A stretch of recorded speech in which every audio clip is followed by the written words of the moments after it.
name is the Honorable Lester Clark, 33rd degree, Grand Master of Mason for the Most Worshipful Smooth Asheville Grand Lodge, free and accepted ancient York-Rite Mason, Prince Hall origin, Georgia.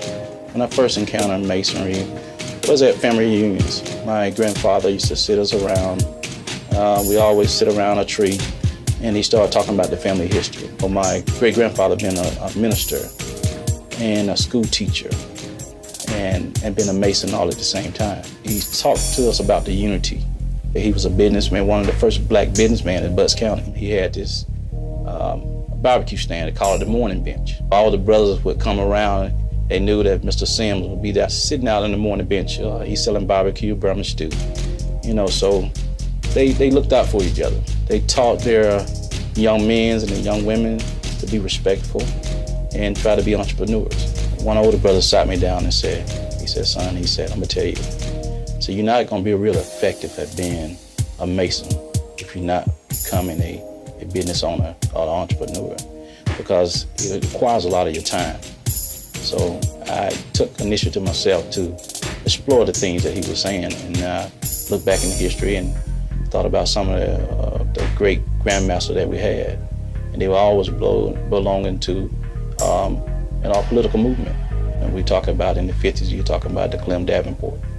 But this man here single-handedly, maneuvered 10,000 men and women in the state of Georgia. So those guys would engage in, making political moves.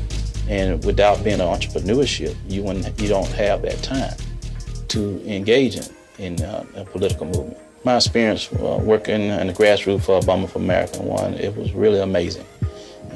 At the time, we're like, man, the first black president.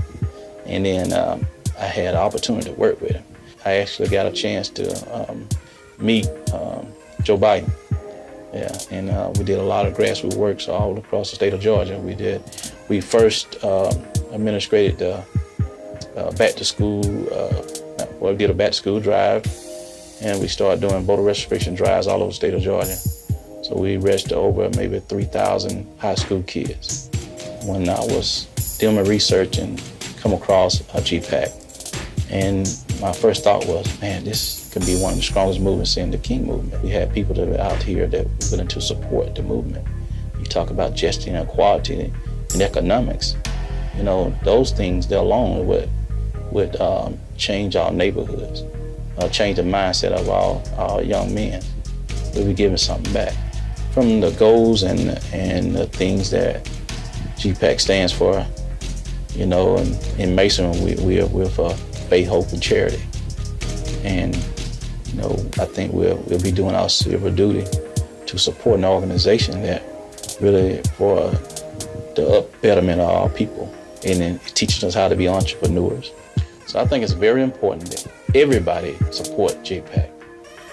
I'm talking about my religious organization. I'm talking about my sororities. I'm talking about my fraternities. I'm talking about Masonic brothers. We all need to support JEEPAC.